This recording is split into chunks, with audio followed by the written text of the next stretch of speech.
ಈ ಏಕಾದಶಿಗೆ ಏನಂತ ಹೇಳ್ತಾರೆ? ನಿರ್ಜಲ ಏಕಾದಶಿ, ಪಾಂಡವ ನಿರ್ಜಲ ಏಕಾದಶಿ. ಒಂದು ದಿನ ವನವಾಸದಲ್ಲಿ ಭೀಮಸೇನ ಅವ್ರು ಹೋಗಿ ವೇದವ್ಯಾಸರ ಹತ್ರ ಒಂದು ಪ್ರಶ್ನೆಯನ್ನ ಕೇಳ್ತಾರೆ. ಅವ್ರು ಕೇಳ್ತಾರೆ, ನನ್ನ ಅಣ್ಣ ತಮ್ಮಂದ್ರೆಲ್ಲ ಇದ್ದಾರಲ್ಲ, ಅವರೆಲ್ಲರೂ ಎಷ್ಟು ಧರ್ಮಿಷ್ಠರು? ತಿಂಗಳಿನಲ್ಲಿ 2 ಏಕಾದಶಿಗಳು ಬರುತ್ತೆ, ಶುಕ್ಲ ಏಕಾದಶಿ ಮತ್ತೊಂದು ಕೃಷ್ಣ ಏಕಾದಶಿ. ವರ್ಷದಲ್ಲಿ 24 ಏಕಾದಶಿಗಳು ಬರುತ್ತೆ. ಈ 24 ಏಕಾದಶಿಗಳನ್ನ ನನ್ನ ಅಣ್ಣ ತಮ್ಮಂದ್ರೆಲ್ಲರೂ ಸಂಪೂರ್ಣವಾಗಿ ಅವ್ರು ಪಾಲನೆ ಮಾಡ್ತಾರೆ. ಅವ್ರು ಏನನ್ನು ತಿನ್ನದೆ ಕುಡಿದೆ ಅವರು ಸಂಪೂರ್ಣವಾಗಿ ಏಕಾದಶಿಯನ್ನ ಪಾಲನೆ ಮಾಡ್ತಾ ಇದ್ದಾರೆ. ಆದರೆ ನಾನು ಒಂದು ಏಕಾದಶಿನೂ ಮಾಡ್ತಾ ಇಲ್ಲ. ನಾನು ನನ್ನ ಹೊಟ್ಟೆನಲ್ಲಿ ಒಂದು ವಿಶೇಷವಾಗಿರುವಂಥ ಅಗ್ನಿ ಇದೆ. ಆ ಅಗ್ನಿ ಹೇಳ್ತಾ ಇರುತ್ತೆ ಯಾವಾಗಲೂ ನನಗೆ ಊಟ ಕೊಡು ಊಟ ಕೊಡು ಊಟ ಕೊಡು ಅಂತ ಹೇಳ್ತಾ ಇರುತ್ತೆ. ನಮ್ಮ ಶರೀರದಲ್ಲಿ ಎಷ್ಟು ಅಗ್ನಿಗಳಿದೆ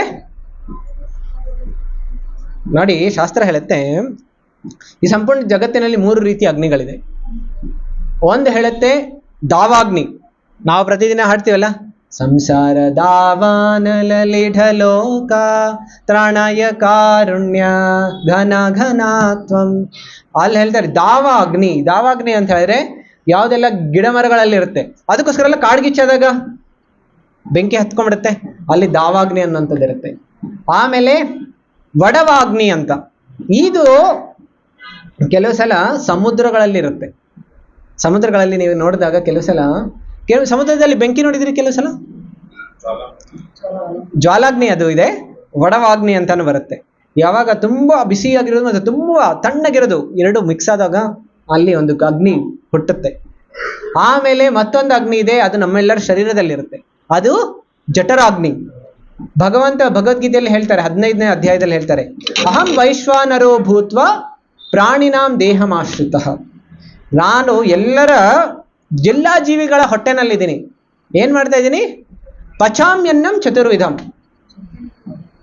ನೋಡಿ, ನಮ್ಮೆಲ್ಲರಿಗೂ ಗೊತ್ತಿದೆ ಹೇಗೆ ಊಟ ಮಾಡೋದು ಅಂತ, ಆದ್ರೆ ಹೇಗೆ ಪಚನ ಮಾಡೋದು ನಮಗೆ ಗೊತ್ತಿಲ್ಲ. ಯಾರಾದ್ರೂ ಪಚನ ಮಾಡ್ತೀರಿ? ನಾವೇನಾದ್ರು ಊಟ ಮಾಡಿದ್ದು? ಯಾರು ಪಚನೆ ಮಾಡ್ತಾ ಇರೋದು? ಭಗವಂತನೇ. ಊಟ ಕೊಡ್ತಾ ಇರೋದು ಅವರೇ. ಅದು ತಿನ್ನೋದು ಗೊತ್ತಿದೆ, ಆದ್ರೆ ಪಚನ ಮಾಡೋದು ಗೊತ್ತಿಲ್ಲ. ಭಗವಂತನೇ ಅದನ್ನು ಪಚನನೂ ಮಾಡ್ತಾರೆ. ನೋಡಿ ಎಷ್ಟೋ ಅದ್ಭುತ. ಆ ಊಟದಲ್ಲಿ ರುಚಿ ಕೊಡೋದು ಯಾರು? ಭಗವಂತ ಹೇಳ್ತಾನೆ, ನಾನೇ ಕೊಡ್ತಾ ಇರೋದು. ಈ ರೀತಿ ಭಗವಂತ ಎಷ್ಟೊಂದು ಕೆಲಸ ಮಾಡ್ತಾ ಇದಾರೆ. ಆ ಭಗವಂತನಿಗೆ ಜಪ ಮಾಡೋದಕ್ಕೆ ಕೆಲಸ ನಮ್ಗೆ ಸಮಯ ಇಲ್ಲ.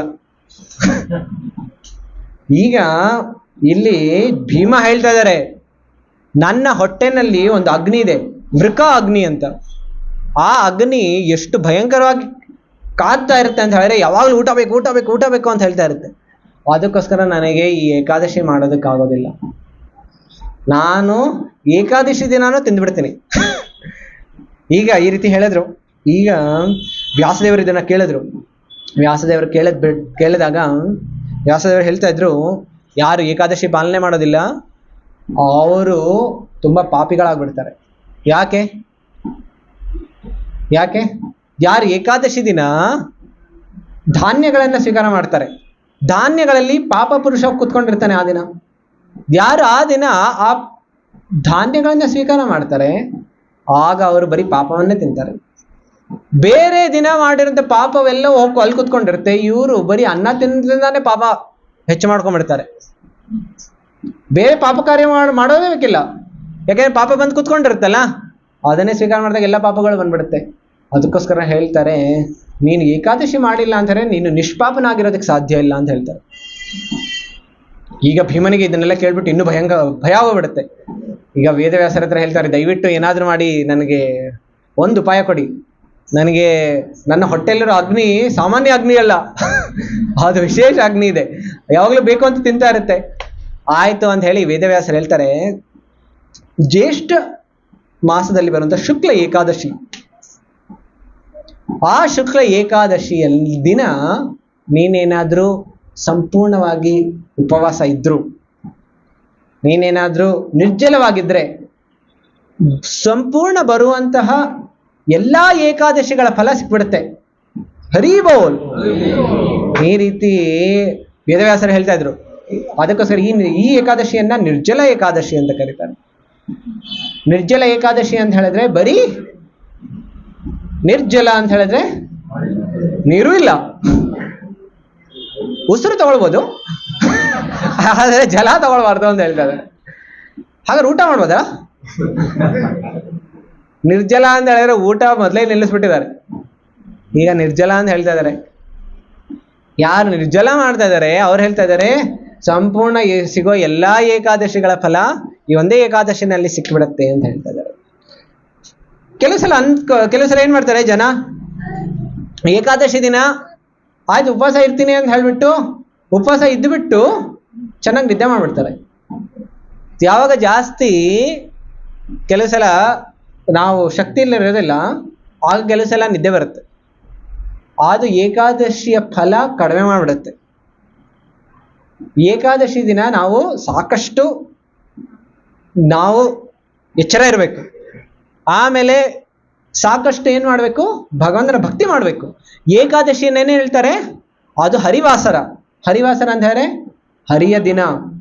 ಏಕಾದಶಿಯ ದಿನ ನಾವು ಏನ್ ಮಾಡ್ಬೇಕು, ಭಗವಂತನ ಸ್ಮರಣೆ ಹೆಚ್ಚು ಮಾಡ್ಬೇಕು, ಭಗವಂತನ ಕೀರ್ತನೆ ಮಾಡ್ಬೇಕು, ಶ್ರವಣ ಮಾಡ್ಬೇಕು.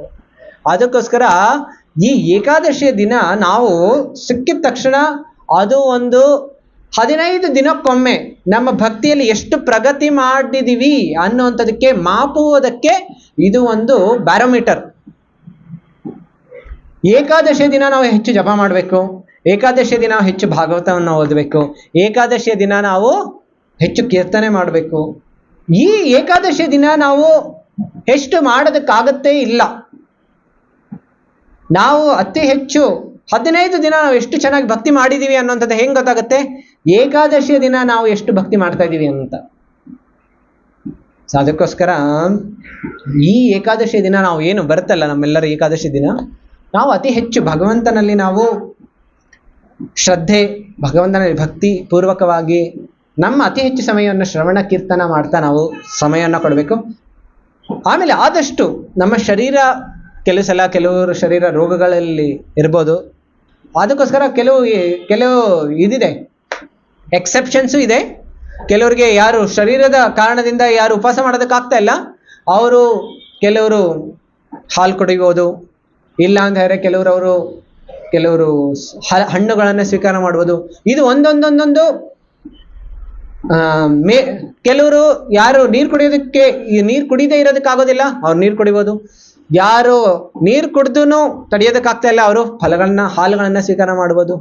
ಯಾರು ಅದೂ ಆಗ್ತಾ ಇಲ್ಲ ಅಂತ ಹೇಳಿದ್ರೆ ಕನಿಷ್ಠ ಪಕ್ಷ ನಾವು ವರದಕ್ಕಿ ಅನ್ನೋಂಥದ್ದು ಬರುತ್ತೆ, ಇಲ್ಲ ಸಾಬುದಾನ ಅನ್ನೋಂಥದ್ದು ಬರುತ್ತೆ. ಇದನ್ನ ಸ್ವೀಕಾರ ಮಾಡಿ ನಾವು ಏಕಾದಶಿ ವ್ರತವನ್ನ ಪಾಲನೆ ಮಾಡಬೇಕು. ಪಾಲನೆ ಮಾಡೋದ್ರಿಂದ ಏನಾಗ್ಬಿಡುತ್ತೆ, ನಾವು ಏಕಾದಶಿ ವ್ರತವನ್ನ ನಾವು ಸಂಪೂರ್ಣ ಮಾಡೋದಕ್ಕೆ ಸಾಧ್ಯ ಆಗುತ್ತೆ.